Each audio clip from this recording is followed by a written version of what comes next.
kita bayangkan dengan komposisi 3:5, Prabowo akan memimpin 5 tahun ke depan tuh. Lain kalau ini sekedar skor bola. Ini skor yang diperoleh setelah ada perdebatan etik, legal, culture, bahkan psikologi, filosofi apalagi itu. Jadi ini akan berlanjut sebagai diskurs masyarakat sipil tuh. Dan kalau diskurs itu kemudian menemukan titik krusial baru, itu akan mengganggu kekuasaan. Coba kita lihat misalnya ada 5 hakim. Dan 5 hakim itu memutuskan bahwa tidak ada barang bukti karena kekurangan saksi. Kan itu dalilnya kan. Sementara yang 3 mengatakan ini curang gitu. Padahal sebetulnya dengan kekurangan saksi pun udah dinyatakan curang. Apalagi kalau saksinya ditambah tuh. Pembuktiannya bahkan bisa melampaui apa yang kita bayangkan. Kan logikanya begitu kan. Yang kedua yang menarik adalah dinyatakan di situ there is no nepotism itu. Tidak ada nepotisme di situ. Oke. Artinya kita bertanya sekarang. Berarti Gibran bukan ponakan dari Paman Usman. Berarti Paman Usman bukan ipar dari Pak Jokowi. Kan begitu logikanya kan? Kan Gibran adalah nephew, ponakan dari, kan itu dasarnya kenapa disebut nepotisme. Jadi Gibran ini siapa? Berarti dia bukan anaknya Jokowi. Kalau tidak nepotisme ini Gibran yang dari mana itu? Nggak, arti nepotisme itu kan kalau menggunakan kekuasaan. Tapi kemarin disebutkan tidak terbukti kekuasaan. Bukan, itu nggak ada urusan di situ. Nepotisme artinya ponakan, nephew. Kan bahasa Inggrisnya begitu kan? Kan dari kata itu datangnya tuh pengertian itu. Artinya ada politik keluarga di situ. Itu gampangnya secara generik kata nepotisme artinya ada politik keluarga. Berarti tidak ada hubungan keluarga antara Gibran dan Paman Usman. Tidak ada hubungan keluarga antara Paman Usman dan Jokowi. Itu artinya di dalam kesimpulan akhir tidak ada hubungan keluarga antara Jokowi dan Gibran. Jadi bagus juga keputusan Mahkamah Konstitusi. Hubungan biologisnya dibatalkan. Kalau begitu pertanyaannya Gibran siapa? Logiknya begitu. Atau philosophical reasoningnya begitu. Saya sebut philosophical reasoning supaya kita taruh kata filosofi itu sebagai cara untuk memahami kondisi kita hari ini. Jadi saya mau menyimpulkan aja, masih banyak hal, tapi oke, ini sebagai pengantar. Bahwa keputusan itu diputuskan oleh 5 hakim dengan jari-jari yang bercincin berlian. Maksudnya apa nih? 5 hakim dengan jari-jari yang bercincin berlian. Jenis keputusan itu keputusan yang hanya melihat kilauan.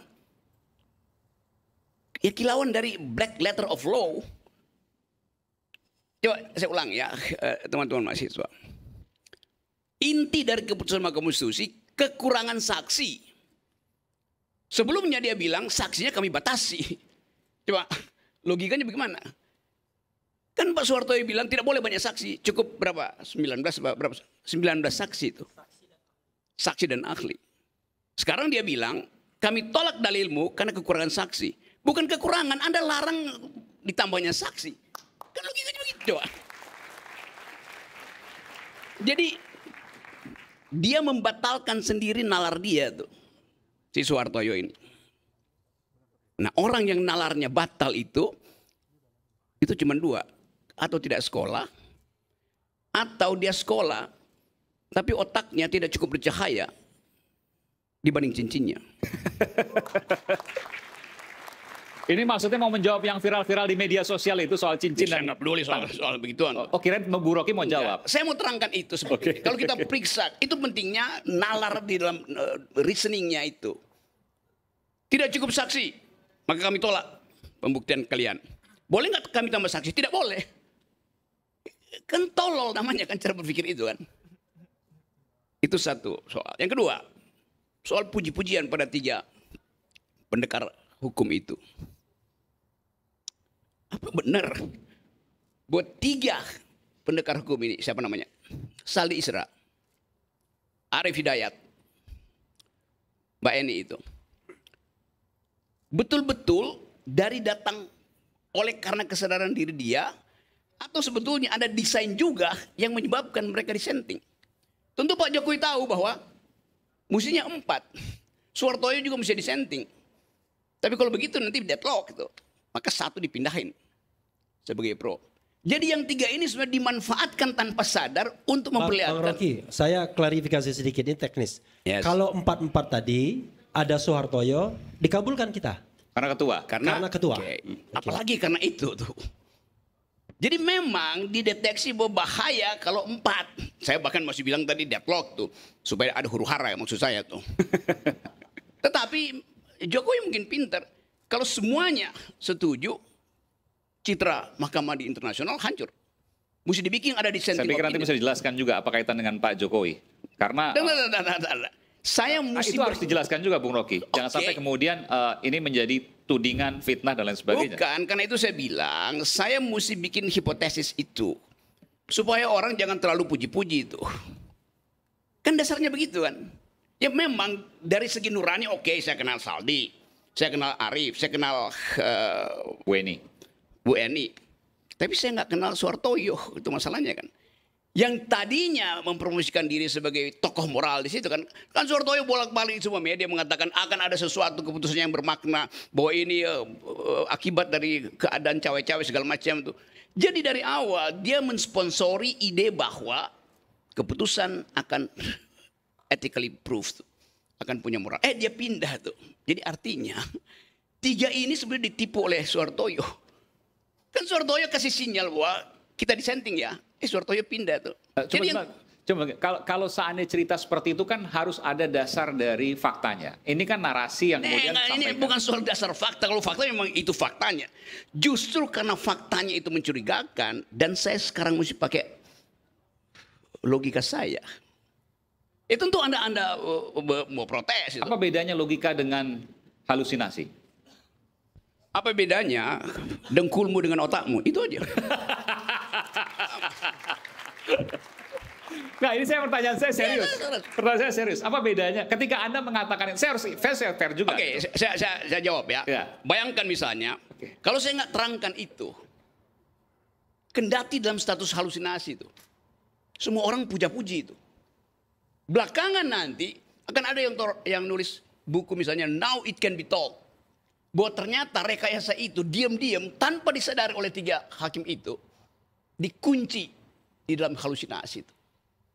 Jadi 3 hakim ini dibuat halu oleh Jokowi. Mereka ini korban halusinasi Jokowi. Nah tahu nggak jalan pikirannya tuh? Secara normal kita puji, tentu saya akan puji itu. Tetapi ini soal politik. Do think the unthinkable. Itu yang kita sebut halusinasi, bukan reasoning. Silakan berasumsi di situ. Ya, bukan begini. Kalau seandainya kemudian apa yang diceritakan bukan berbasis fakta, maka itu kalau nggak halusinasi, asumsi. Gini ya. Kalau faktanya ada, ngapain kita mesti pakai otak? Data itu sendiri bicara. Justru karena saya nggak percaya data itu, saya coba cari hermeneutiksnya di situ. Kan saya mau terangin dengan cara lain kan.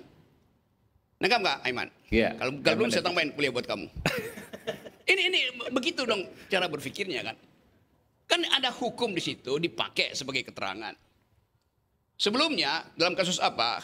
Saldi Isra juga dissenting opinion soal 90 kan dia dissenting juga kan? Iya. Untuk apa? Untuk memperlihatkan bahwa Suhartoyo dissenting. Iya, putusan 90. 90 mereka dissenting, tetapi tetap minoritas kan. Demi apa? Demi memperlihatkan bahwa tidak ada pengandaian absolut terhadap Mahkamah Konstitusi. Yang sekarang juga begitu. Hanya untuk pencitraan bahwa mahkamah ini tidak dikendalikan oleh seseorang yang ada di film Dirty Vote.